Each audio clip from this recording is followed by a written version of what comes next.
India के 11वें president doctor Abdul Kalam का अच्छे लीडर नहीं बल्कि वे ज़्यादा नॉलेजेबल फिजिशियन और बुद्धिमान भी थे। इन्होंने एक पोस्ट में हमें फर्स्ट में कहते हैं कि हालातों के आगे कभी घुटने मत टेको।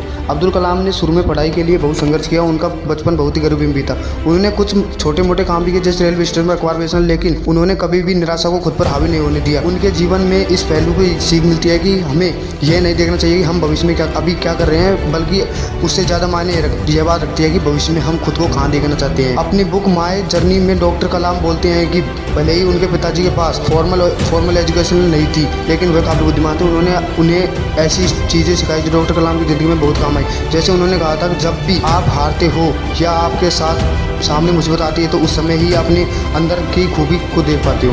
डॉक्टर कलाम कहते थे कि अपनी यात्रा उन्हें फाइटर जेट से निकाल कर देश के सबसे बड़े ऑफिसर ले गए, लेकिन उनके पिताजी के वर्ड्स उनके दिमाग में बार बार आते थे और वे उन्हें किसी मुसीबत से लड़ने के लिए प्रेरित करते थे। नेचर के साथ जुड़े रहना इनकी तीसरी बात थी, जिसमें ये कहते हैं कि डॉक्टर कलाम भी सुबह उठकर वॉक पर जाया करते थे। उन्होंने सुबह उठकर सूरज देखना, चिड़ियाओं का चहचहाना और सुबह की ठंडी हवा लेना बहुत ही पसंद था।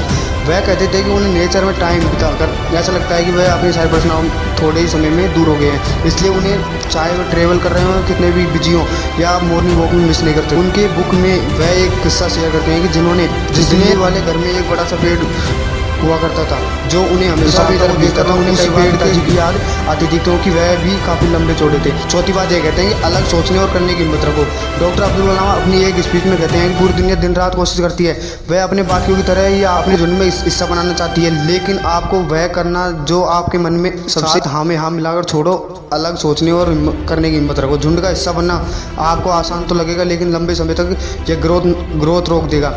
इसलिए अपने भविष्य के लिए वर्तमान की मौजूद चुनौतियों का सामना करो और यूनिक आइडेंटिटी को बाहर निकालो। 5वें नंबर पर ये कहते हैं कि जो भी आप परिणाम देखना चाहते हो उसे होते हुए इमेजिन करो। डॉक्टर कलाम कहते हैं कि दुनिया में बड़े बड़े आविष्कार तभी हुए हैं जब इंसान ने अपने परिणाम को अपने दिमाग में इमेजिन और विजुअलाइजेशन किया है। जब आप पहले ही अपने दिमाग में आखिरी परिणाम को सोच लेते हैं तो वर्ल्ड वर्क करते हुए भी जो जितना भी ब्रह्मांड की शक्तियाँ हैं वह आपके दिमाग में इमेजिन में बनने में लग जाती हैं। इसलिए याद रखो, जो आपका विजन होता है वैसे ही आपको रिजल्ट मिलता है। 6 नंबर पर ये कहते हैं कि आराम और झूठ की ज़्यादा लागत ज़्यादा होती है, लेकिन सच और सादगी बिना लागत के आती है। आपने देखा होगा कि आप एक झूठ बोलते हो तो उसे छिपाने के लिए आपको 100 झूठ बोलने पड़ते हैं, और यहाँ आपको झूठ को कवर करने के लिए आपकी मेंटल एनर्जी लगेगी और वह सच बोलना एकदम फ्री होता है।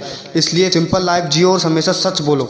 7वें नंबर पर यह कहते हैं कि जो आपको काम है उसे कड़ी मेहनत, लगन और ईमानदारी के साथ करो। अब्दुल कलाम को अब उनके काम के प्रति लगन और कड़ी मेहनत में उन्हें एक साधारण इंसान से एक महान शख्सियत बना दिया। उन्होंने ऊंचे पद पर रहते हुए भी किसी काम को नकारा नहीं और अपने काम को बड़ी ईमानदारी से किया।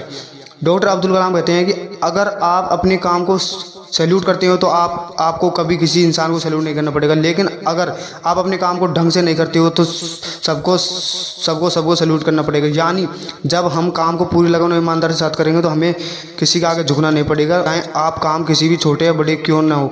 हमेशा अपने काम को इज्जत से करो और 100% एक्सपर्ट दो। 8वें नंबर पर यह कहते हैं जिंदगी और समय सबसे अच्छे टीचर हैं। एक स्पीच में एपीजे अब्दुल कलाम ने कहते हैं कि जिंदगी हमें सिखाती है कि समय को सही तरीके से उपयोग करना चाहिए, वही समय हमें जिंदगी को वैल्यू बताता है। इसलिए समय के वैल्यू करो, उसे ही सही जीवन का इस्तेमाल करो और हर मूवमेंट में प्रेजेंट रहो, नहीं तो इसी समय का बाद में पछताओगे। 9वें नंबर पर यह कहते हैं कि जिंदगी के प्रति सकारात्मक नजरिए से देखो। अब्दुल कलाम को अपने जीवन की मुसीबतों और मुश्किलों का सामना करना, लेकिन कभी भी उन्होंने नकारात्मक खुद पर हावी नहीं होने दिया। उनका जीवन के प्रति हमेशा सकारात्मक नजरिया ही रहा, जिससे उन्हें सफलता का मुकाबला हासिल हुआ। आप किसी भी चीज़ में पहली बार में करते ये नहीं सोचते कि आप एक बार में उसमें मास्टर बन जाओगे। फेल होने को एंड तक तरह नहीं बल्कि कोशिश करने की तरह दिखाना चाहिए। जब आप अपनी असफलता से डरते नहीं हो तो ये चीज़ सीखने और आगे बढ़ने की कोशिश में तो सिर्फ असफलता पहुंच जाते हैं। 11 नंबर ये कहते हैं कि सादगी से जीना और ऊंचे विचार रखना। सादगी और सरल व्यवहार के लिए हमेशा अब्दुल कलाम याद किया जाता है। एक मध्यवर्गीय परिवार में जन्मे कलाम देश के सर्वोच्च पद पर पहुंचने के बावजूद भी जमीन से जुड़े रहे। उनके बारे में कहा जाता है कि वह अपने पद पर थे तब उन्होंने राष्ट्रपति को मिलने वाली तमाम तरह की सुख सुविधाओं से खुद को अलग रखा। वह फिजूल खर्ची के खिलाफ थे। तो कैसी लगी आपको ये मज़ेदार मोटिवेशनल वीडियो? तो आप ऐसी वीडियो देखने के लिए हमारे चैनल को सब्सक्राइब, लाइक, शेयर, कमेंट सब कर दीजिए। मिलते हैं नेक्स्ट वीडियो में, तब तक के लिए जय हिंद, जय भारत।